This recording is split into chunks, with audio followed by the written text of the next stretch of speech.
Udah puluhan kali aku ikut battle, Banjarmasin, gimana-mana selalu gagal. Dan yang terakhir sekali kemarin udah niatkan dalam hati ini udah yang terakhir, kalau gagal ya udah show must go on. Di Bali International Barber Battle, alhamdulillah juara 1.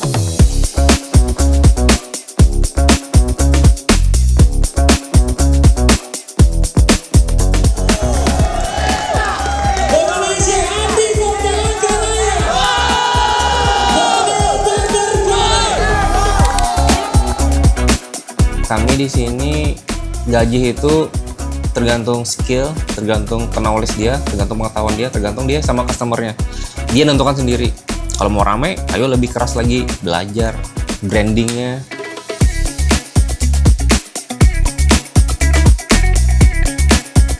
Komunitas barbershop Palangkaraya bernama Palangkaraya Barbership. Semua tentang pekerja rambut, gabung aja di situ. Kita nggak membedakan, oh pangkas, oh barber, oh salon gitu. Nggak ada yang mana yang lebih baik, semuanya baik gitu. Semua punya marketnya sendiri-sendiri. Apalagi kan kita mau memecahkan rekor dunia nanti, beliau sangat support. Rencana sih di bulan Desember, tanggal 31 Desember, malam tahun baru. Pengennya, nanti kan tergantung dari Bapak Gubernur nanti menjadwalkan. Rekor dunia, 5 rekor sekaligus yang akan kita pecahkan. Rekor dunia ada 2, rekor murinya ada 3.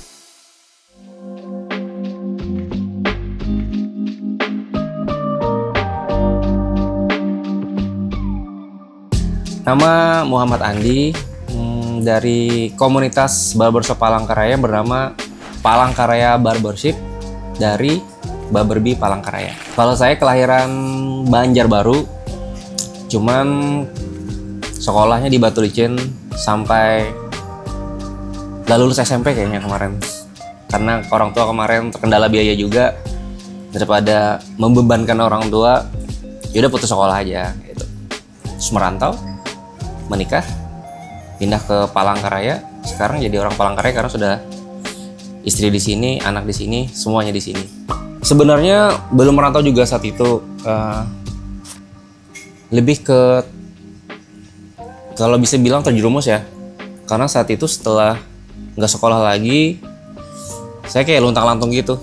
Nah, setelah itu ketemulah sama teman-teman komunitas punk. Ya, saat itu jadilah juga seorang anak punk. Ya, hidup di jalan menjadi seorang punk, ngamen, dan yang lain-lainnya tuh. Nah, dari punk kan kemarin sering tuh bolak-balik Palangkaraya untuk ngikutin acara musik. Ya, di keliling Kalimantan aja, street gitu, gandul, ikut-ikut mobil, truk gitu. Nenteng gitar. Jadi, saat menjadi anak punk, aku kan menanamkan dalam diri suatu saat bakal kembali ke masyarakat. Jadi aku sudah komitmen terjun di industri punk. Aku tidak mengonsumsi obat-obatan, tidak ngelem, pokoknya hal-hal gitu aku nggak melakukan gitu. Lebih tepatnya paling kayak ngamen, ikut acara-acara musik, lebih ke punk rock gitu. Kalau ada acara musik kita berangkat, gandul. Ya memang kita nggak ada uang, cuman kita punya modal gitar sama kreativitas kita. Ngamen lah. Ya karena saya tutup putus sekolah, nggak mau membebankan orang tua, kan nggak ada pendidikan juga saat itu, sekolah juga nggak lulus, jadi ya merantau lah. Sebenarnya nggak merantau juga sih, lingkungan situ-situ jadi Banjarmasin, ketemu kayak komunitas punk. Oh kayaknya asik nih, freedom gitu. Ikut, pelan-pelan ternyata menjiwai. Berapa tahun kemarin di punk? Ada kali ya 7 tahun. Sebenarnya nggak jauh sih, malah dari punk itu. Bahkan dari punk aku bisa juara International Barber Battle tekniknya. Karena saat ngepunk tuh aku suka bikin rambut teman-teman tuh, ngegimbal, mohawk. Yang nyukurin teman-teman tuh aku. Alat syukurnya Pakai silet sisir. Gitu. Model macam-macam. Kan punk kan nggak terlalu banyak, mohawk paling ngegimbal, nyambung rambut gimbal gitu. Kalau menurut aku pribadi sih, punk banyak mengajarkan kehidupan untuk jauh lebih baik, kayak kita lebih menghargai sesama gitu. Karena kami tahu rasanya tidak dihargai, jadi memperlakukan manusia itu seperti ini. Sebelumnya itu menikah dulu, kebetulan aku menikah sama anak Pak Ustadz. Agak gimana ya, kayak film sih benar, tapi faktanya seperti itu. Aku sempat hijrah, udah nggak pang-pang lagi kan, sering-sering ikut majelis kemarin, ikut pengajian gitu. Habis itu ketemulah sama si istriku ini. Kebetulan aku juga nggak pacaran sama dia, jadi kayak langsung lamar gitu loh Bang. Kemarin kebetulan aku juga udah kerja, kembali ke masyarakat lah, kerja normal saat itu. Lamar, menikah, merantau ke Palangkaraya, ya kerja serabutan lagi di Palangkaraya, penting mau kerja aja dulu. Terus bosan, bukan bosan juga sih, kayak ngapain ya gitu lah. Kemarin mau jadi tukang jahit, cuman gak bisa menjahit. Ingat apa ya kebiasaan ya, mau berwirausaha. Oh ya udah buka pangkas rambut aja dulu, buka pangkas rambut. Itu dari pengalaman yang ada, belajar.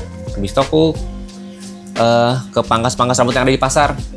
Duduk di depan, lihat kayak duduk aja kayak melihat ini. Kan belum ngeh ke YouTube kemarin tuh. Jadi kayak ngelihat amang-amang cukur rambut. Oh kayak ini cara ini. Baru buka gerai kecil-kecilan, kursi kayu. Kursi pun bikin sendiri kemarin. Mini modal lah. Di sini. Di tempat sini ya. Yang pertama. Kondisinya dulu udah kayak gini atau? Enggak, dulu separuh nih kan ada bekas nih. Sebelah nih orang jualan, sebelah tuh kami bagi dua. Kursinya dapat berapa? Cuma satu kursi kayu.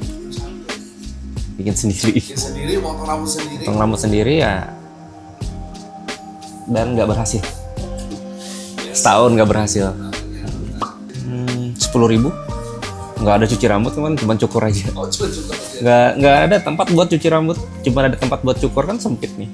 Sewa kemarin tuh 300.000 Per bulan. karena cuma separuh kan. Sendiri ngelola, nyukur sendiri. Sehari nyukur cuma 1, 2. Habis itu asap lagi kan kemarin, kabut asap. Makin sepi. Pulang nggak bawa uang. 2015 kami masih tinggal di rumah susun, Jalan Susap Madu. Itu rumah susun. Merintis. Pulang nggak bawa uang sering. Sering waktu itu Bang. Istri support aja. Istri kan kebetulan didikan dari orang tua bagus, jadi ya selalu support, nggak nuntut yang gimana gitu, mendoakan aja. Sekarang udah mau 6. Sebenarnya nggak menyangka, pasti nggak menyangka kan bakal lumayan kayak gini. Dulu tuh yang penting bisa hidup aja, bisa membiayai istri, karena saat itu tuh pergi juga sampai gelang istri kejual, gelang hasil dari orang tua gitu, kayak untuk kita biaya hidup. Cuman aku lumayan percaya diri karena aku ini bukan bermalas-malasan. Ini baru pertama bikin usaha gitu, usaha pertama. Jadi ya sabar. 6 juta hasil duit tabungan, tambah jual gelang istri. Yang pasti sewa toko, alat cukur, cermin. Gak cukup, jadi aku kursinya bikin sendiri. Aku jelek lagi bikin partisi itu, jadi kayak reot-reot gitu. Gak apa-apa lah. Itu 6 juta pertama Bang. 6 juta. 6 juta pun nggak dimodalkan semua tuh, kayak buat simpanan nanti kalau nggak dapat customer gimana gitu. Jadi kayak disimpan kayak 1,5 juta ada buat pegangan. Lebih ke akunya sih. Kalau istriku tuh tipe yang kayak istri soleha pada umumnya, yang diam aja, kayak nggak terlalu ini. Aku yang kadang-kadang kayak kalau di jalan kan, wah kita dulu jalan pakai Mio hujan-hujanan gitu, kayak nggak nyangka gitu. Makanya kata istriku sering-sering bersyukur, jangan ninggalin sholat gitu. 12 kali ya, karena kita sistemnya bukan pegawai kayak pegawai yang digaji per bulan, karena kita industri kreatif. Jadi kami di sini gaji itu tergantung skill, tergantung knowledge dia, tergantung pengetahuan dia, tergantung dia sama customernya. Kan kayak abang sendiri kan punya langganan sendiri kan. Nah itu sama juga di sini. Jadi kalau gaji dia nentukan sendiri. Kalau mau rame, ayo lebih keras lagi, belajar, brandingnya ditingkatkan lagi. Nanti dia kalah sama temannya yang di sebelah. Itu. Sebenarnya komunikasi aja sih, kenyamanan customer itu pasti nomor 1. Nyambung. Kadang suka cerita-cerita. Kalau kami ini sebagai tukang cukur kadang-kadang suka mendengar curhatan customer bang. Jadi masalah kita belum selesai, kita dengerin masalah customer. Tapi seru aja gitu, ketemu orang-orang baru, mau yang dari level elit sampai yang di bawah ya kita karena nggak membeda-bedakan customer, jadi seru aja, setiap hari itu selalu ada pengalaman baru. Itu serunya ya, itu kita komunikasi sama customer lah biar dia merasa nyaman juga, karena kan kita di bidang jasa nih. Lalu aku menciptakan ada sama karyawan juga, ada aku bilang hak dan kewajiban. Hak kita adalah memberikan pelayanan terbaik. Hak kita dibayar, kewajiban kita memberikan pelayanan terbaik. Nah, customer dibalik aja. Hak dia mendapatkan yang terbaik, kewajiban dia membayar. Kalau itu semua udah dapat, insya Allah customer bakal balik. Banyak kok. Namanya ada Abang Saleh, ada Adit. Kalau Adit nih lumayan lucu juga kisahnya. Dulu dia masih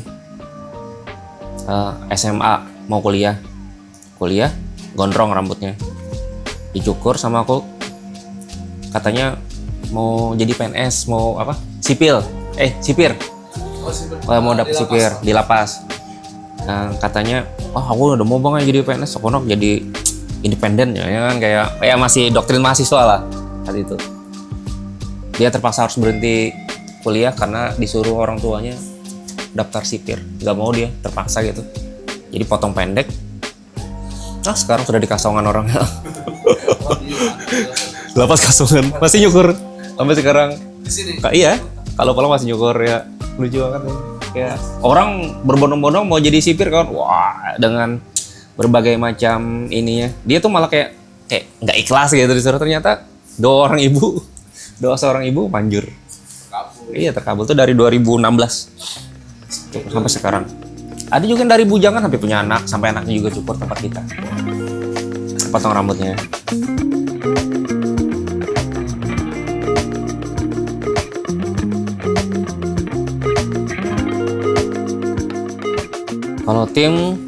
Kalau karyawanku kita bilang capser kan. Kalau capserku tuh rata-rata hampir semuanya sih kuajari dari nol. Biasanya tuh dari karyawan. Aku kan ada dari customer. Kan ada tuh customer dari SMP, SMA. Kita kan udah mengenal nih karakternya orang nih, karena kita sering sharing atau apa. Lalu aku tanya aja, kayak setelah sekolah tuh mau kemana nih? Wah, cari kerja aja bang, ini tawarin. Mau nggak di industri barber? Diajari. Jadi kita sudah mengerti karakternya, dia juga ngerti karakter kita kan. Itu lebih enak membangun chemistry-nya gitu. Sama belajar jangan menjadi si paling bos gitu. Jadi karena ini industri kreatif, kita tuh agak sulit mencari SDM yang bagus, apalagi yang bagus kan. Jadi memposisikan kita tuh sebagai kakak, mereka sebagai adik. Jadi kita sebagai contoh, mereka mencontoh. Kayaknya semua deh bakalan jawab COVID ya. COVID itu aku punya satu barber, cuman ini aja kemarin. Terus aku punya coffee shop dulu, mencoba di peruntungan di coffee shop, rame 2019. Sudah rame COVID. Gulung tikar. Sampai 2 hari nggak ada customer datang, pernah. Jam 8 kan harus sudah tutup tuh. Jadi orang kadang nggak masuk. Jadi kami kan bertiga di sini. Sampai satunya koper-oper gitu. Salah satunya ke Tuboswan. Tuh capture dari sini. Jadi sampai 2 hari tidak ada customer. Sebenarnya kalau masalah customer tuh sampai sekarang pun nggak terlalu beda jauh banget ya. Cuma yang bedakan adalah range harganya. Kalau dulu mungkin masih kayak 20.000 gitu. Kalau sekarang kan udah 50.000. Nah, dengan customer range hampir sama, tapi harga yang berbeda tuh. Nah, kami lebih memilihnya ke situ. Jadi nggak yang customer tuh kayak membludak banget gitu, enggak. Bukan ke situ, lebih ke quality. Nah, aku tuh membedakan harga di semua barber tuh. Jadi aku tergantung capster ya. Yang rate harga yang lumayan mahal masih di sini, masih di Barberby sama di After School tuh masih 50.000. Tapi kalau di barber yang lain masih ada yang 35, masih ada yang 30.000. Apalagi yang masih baru-baru, barbernya baru tumbuh gitu. Iya, lebih agak murah. Itu pasti berubah, pasti ada yang hilang. Cuman itu udah resiko. Karena kalau kita naikin harga kan pendapatan otomatis naik. Nah, diimbangi dengan customer yang sebagian hilang. Sebenarnya untuk pendapatan sama kurang lebih, kita harga naik tapi kehilangan customer, atau customernya tetap harganya nggak naik tuh hampir sama gitu. Jadi kadang aku lebih gini bang, aku naikin harga customer hilang tuh bukan aku ini ya kayak wah sayang duit hilang, aku tuh lebih ke perasaan nih, waduh sayang customerku yang dulu gitu nah hilang. Sudah bangun chemistry kan, karena terkendala harga dia tempat cukur lain, aku bukan takut kehilangan uangnya, cuman kayak wah sayang aja gitu nah kita udah akrab gini, lebih ke chemistry ke situnya gitu. Cuman kalau aku pikir ini sudah keputusan yang dibuat oleh pihak barber, kita nggak bisa ya mau nggak mau ya walaupun agak gak enak gitu. Lebih ke situ aja sih. Dan memang harganya kan barang-barang kurang lebih aja. Iya sebenarnya kurang lebih aja, cuman ada memang beberapa customer yang beda 5.000 10.000 tuh pindah gitu, tuh nggak apa-apa sih, sudah ini kodrat. Biasa. Sudah biasa. Jadi kadang kan ada customer yang penting potong aja gitu, nggak terlalu berkarakter, mencari yang agak murah, ada itu wajar. Kan customer beda-beda. Ada dia cukurnya, aku punya customer yang cukurnya gundul aja, masih tetap aku yang nyukur karena kalau ketemu udah akrab gitu. Gundul yang licin. Gundul yang nggak yang masih gundul semi. Padahal kan di mana juga bisa kan cari murah aja. Ngapain 50.000 gundul semi kan? Cuman bukan itu yang dicari gitu. Iya kali, suasana ngobrolnya. Suasana ngobrol, ketemu kayak udah enak aja. Kadang-kadang kan ada orang yang kepalanya riskan untuk disentuh orang lain gitu.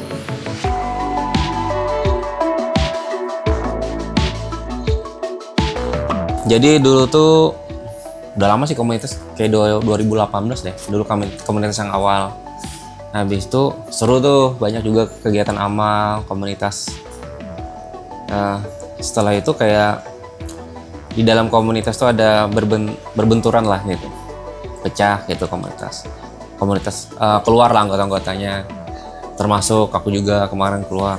Habis itu kayak yang kami tinggal juga komunitas juga sepi juga gitu, jadi ya ngapain lah kita bikin komunitas aja yang lebih aktif gitu, karena yang lama kan vakum. Nah 2022 aktif kembali dengan visi yang lebih oke, makanya kita bisa mendatangkan dari workshop di Palangkaraya. Pertama kali workshop Palangkaraya kayak datangkan dari Hairness, di bawah pohon, workshop barber battle gitu. Jadi komunitas yang baru ini lebih aktif gitu. Orangnya tetap yang lama juga, cuman namanya aja berbeda gitu. Visinya lebih mantap. Komunitas project yang pasti kita ngundang hair artist. Kemarin kan acara workshop barber battle, poll pertama tuh kita ngundang di bawah pohon kalau tahu. Udah tuh. Poll kedua kemarin ngundang Hairness Studio. Nah, kegiatan standarnya paling barber sharing. Jadi kita antara komunitas tuh hadir, entah di kafe, entah di barber. Jadi satu orang tunjuk sebagai pemateri, menceritakan ininya, menceritakan pengalaman-pengalamannya atau tutorial haircut. Terus tuh ada barber camping juga. Di Tangkiling biasa camping kami, bawa istri, bawa anak. Aku selalu bawa istri, bawa anak kalau camping. Anggap libur, orang-orang barber semua. Khusus komunitas barber. Oh, terus komunitas barber. Nama komunitas barbershop, barbernya apa Iya. Bang, di Palangkaraya? Palangkaraya Barbership. Palangkaraya Barbership. Iya, jadi komunitas kami itu namanya barber. Cuman isi-isinya dalam ada kayak pangkas rambut, ada yang salon. Pokoknya semua tentang pekerja rambut gabung aja di situ. Kita nggak membedakan oh pangkas, oh barber, oh salon gitu. Karena 3 usaha itu kan sebenarnya sama aja. Yang membedakan konsep usahanya aja. Nggak ada yang mana yang lebih baik. Semuanya baik gitu. Nah, semua punya marketnya sendiri-sendiri. Jadi aku tekankan itu sih kepada teman-teman. Jadi nggak usah kita diskriminasi tentang usaha teman-teman yang lain. Kita fokus pada pengembangan karir kita sendiri aja. Kalau anggota di grup tuh udah 100-an lebih lah. Iya, ada yang owner, ada yang capsternya gitu. Gabung sih itu semuanya. Lagipun kita juga berkolaborasi sama komunitas yang di Kalimantan Tengah, kayak di Sampit, Pangkalan Bun, Banjarmasin, Kapuas. Banyak kok komunitas barber nih udah kebentuk di Kalteng. Oh, pada ikuti. Yang pertama pasti lokal dulu kan, kayak Palangka. Gak pernah menang, asli. Udah puluhan kali aku ikut battle, Banjarmasin. Di mana-mana selalu gagal. Malah capsterku juara 1, juara 2, aku nggak pernah juara. Terakhir kemarin 2024 ke Jakarta aku ikut battle. Sama, gagal juga. Dan yang terakhir sekali kemarin udah niatkan dalam hati, ini udah yang terakhir, kalau gagal ya udah show must go on. Di Bali International Barber Battle, alhamdulillah juara 1. Jadi Bali itu nama eventnya Bali Barber Expo. Nah itu internasional levelnya. Acaranya 2 hari. Nah kalau kompetisinya tuh ada 2 kategori bang. Kategori tag team sama kategori solo. Nah aku yang solo. Solo tuh pesertanya 50 orang. Itu kurang lebih 30 orang dari Indonesia tuh perwakilan semua daerah. Sisanya 20 itu negara luar gabung. Nah kalau yang tag team itu 10 negara juga, cuman dia Indonesia satu negaranya. Nah itu. Jadi satu model 3 tukang cukur. Nah itu. Jadi dia tag team 15 menit. Kalau yang tag team itu yang juara 1-nya Malaysia, juara 2-nya Indonesia, juara 3-nya Taiwan. Nah kalau yang solo yang di tempat gue itu juara 1-nya Indonesia Palangkaraya, juara 2-nya Thailand, juara 3-nya Mongol. 10 negara yang pasti Indonesia, Malaysia, Vietnam, Thailand, Mongolia, New Zealand, Filipina, Brunei Darussalam. Duh aku lupa, pokoknya banyak 10. Jadi abang Juara 1 dari Palangkaraya. Jurinya tuh ada 7. Kalau nggak salah 6 tuh dari luar negeri, jurinya ada dari Jepang, dari Hong Kong, dari luar, 1 dari Indonesia. Aku tuh kan udah latihan tuh dari sini. Aku tuh karena temanya kreativitas, jadi nggak mungkin dong aku kesana battle-nya bawa yang bikin yang ganteng. Karena kalau yang bikin ganteng semua orang pasti bisa. Jadi aku terinspirasi lah karena aku pengen bawakan budaya Kalimantan Tengah, budaya Dayak pada khususnya. Makanya aku bawa outfit Dayak juga dari sini karena ngajuin proposal ke mana-mana mental, jadi biaya sendiri. Untuk menghemat biaya aku kostum tuh bikin sendiri aja, sisanya kayak beli yang basic kurakit sendiri biar menghemat biaya. Kebetulan crafterku yang ada di Palangkar yang kerja di sini ikut juga workshop di Bali, jadi aku jadikan model biar menghemat kas gitu. Jadi berapa bulan tuh nggak dicukur rambutnya, aku latihan terus gitu. Jadi inspirasi rambut bagian atas adalah siluet burung enggang situ. Siluetnya aja, kalau bikin bentuk burung enggang nggak bisa. Itu bagian atasnya. Bagian atasnya sayap ada itu. Ada nggak bang juri yang mengomentari waktu itu? Ada bahasa Jepang. Karena karyawanku ini kan wibu nih. Dia ngerti bahasa Jepang lah sedikit. Terus juri dari Jepang bilangnya kayak, lu lupa aku bahasa Jepang. Pokoknya dia ngomen, wah luar biasa katanya. Tapi pakai bahasa Jepang. Terus tuh dibilang, bang, ini luar biasa. Oh iya kan. Udah senang ya gitu. 3, nomor 40 katanya. Aku kan nomor 2, 40. Oh targetku 5 besar. Itu udah nothing tulus saya. Kemarin kan dikumpulkan di aula besar gitu kan. Terus tuh untuk pengumuman juara yang battle suruh berdiri semua. Yang solo berdiri, berarti. Rata-rata aku kenal yang dari Indonesia nih, hire artis semua nih, orang-orang jago-jago semua. Juara 2, nomor 30 ya. Nomor 30. Habis itu lihat-lihat, wah dari Thailand. Wah, pendukung Thailand. Wah, suka cita Thailand. The winner. Deng. Duduk aku bang Duduk saat itu duduk. Berdiri ngeliat lagi siapa sih juara 1 gitu lihat ya. Nomor 2, ya kamu bahasa Inggris. Tuh. Aku tuh masih kan juri kan mereka tuh bisa gimmick 2000 katanya lo. Ada lanjutannya. Itu tuh ya, diam. Nomor 2 ya. Wah, aku langsung sujud syukur aku di situ.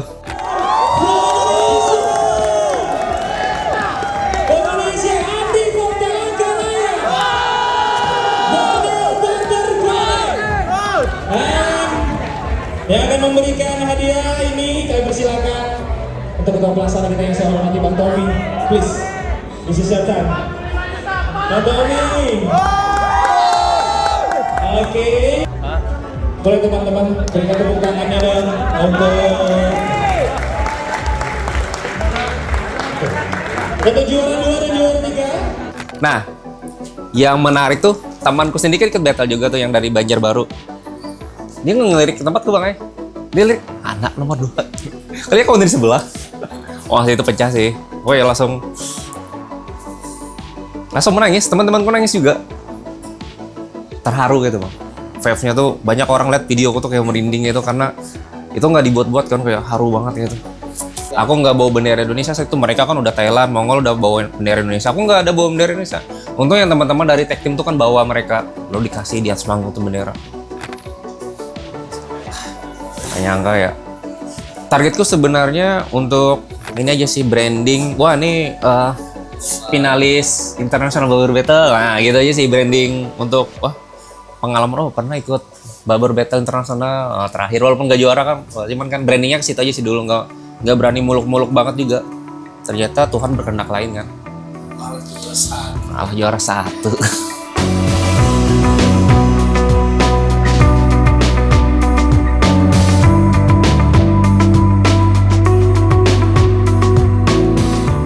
Sebenarnya nggak nyangka juga sih.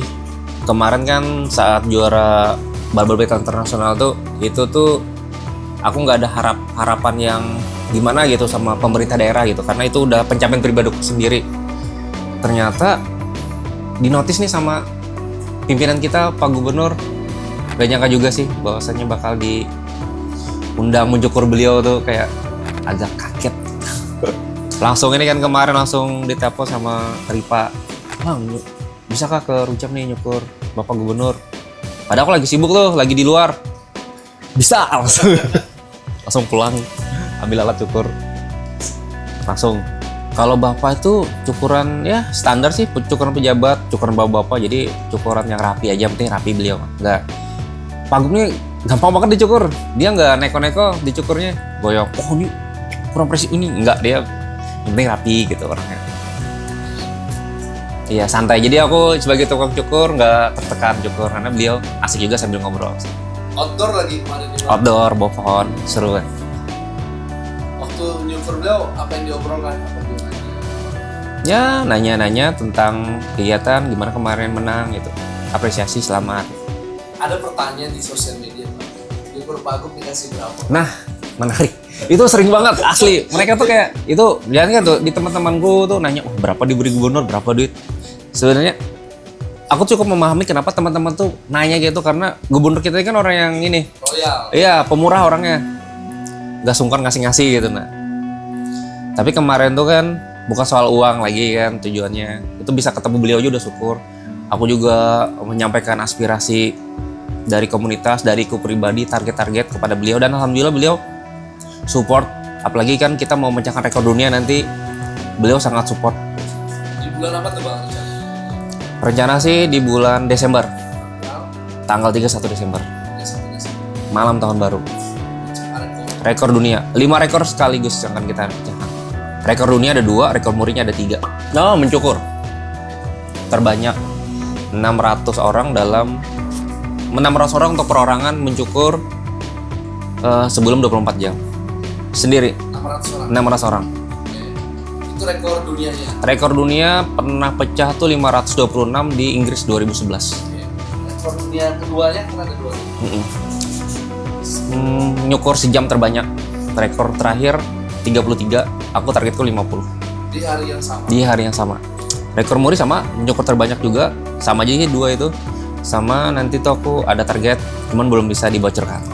Pasti 31 Desember. Pengennya nanti kan tergantung dari Bapak Gubernur nanti menjadwalkan. Spotnya di mana Bang? Aku sih pengennya di bundaran. Bundaran besar. Dari pagi tuh sampai malam. Itu makan sambil gunting. Makan sambil gunting, karena itu tuh targetnya gini, 1 jam break 10 menit. 1 jam break 10 menit. Pokoknya semua kegiatan makan, istirahat, MCK di 10 menit itu. Termasuk sholat nanti juga. Semoga bisa dijadwalkan lah sama Bapak Gubernur. Pasti memotong rambut beliau aja udah. Wah, motong beliau tuh udah, itu tuh kayak salah satu penghargaan juga dari beliau. Jadi buat Bapak Gubernur, terima kasih banyak udah ini. Setelah itu juga Bapak ngajakin tur Kalimantan Tengah juga. Kemarin sudah ke Sampit, mungkin nanti ke Pangkalan Bun nih. Nyukur Emang siswa. beliau perkenalkan. Perkenalkan beliau. Nyukur karena beliau kan ada sekolahan kan kayak menanam pohon, kesehatan. Ditambah beliau lagi nyukur gratis buat anak-anak sekolahan gitu. 300 orang yang dicukur. Tapi kan aku bawa tim 20 orang. Nah, jadi pas banget juga aku kolaborasi, aku bawa tim dari Palangkaraya kemarin sama tim yang komunitas di Sampit gitu. Jadi semuanya kena komunitas, sambil ngenalin sama Bapak Gubernur juga. Ini kita ada komunitas juga Pak di Sampit nih, komunitas UMKM industri kreatif. Seru kok. Jadi mungkin untuk kedepannya target jangka panjang untuk kedepannya itu aku pengen punya pelatihan khusus yang legal kayak LPK atau berbentuk yayasan. Karena aku juga kan ngajar, jadi kadang kasihan juga menarik duit dari peserta. Tapi kalau nggak dibayar juga timku juga kasihan gitu kan. Jadi pengennya sih kalau sudah ada legalitas buat LPK atau yayasan, dananya kan banyak tuh, sumber dananya bisa dari CSR, bisa dari perusahaan, bisa dari pemerintah daerah. Jadi anak-anak Kalimantan Tengah khususnya yang mau jadi caster, belajar di tempat kita itu gratis gitu. Karena sekarang menjadi tukang cukur lumayan digemari oleh anak-anak muda gitu. Kadang sulitnya itu karena di awal belajarnya itu. Jadi harapanku ke depannya ya itu pengen punya LPK atau yayasan.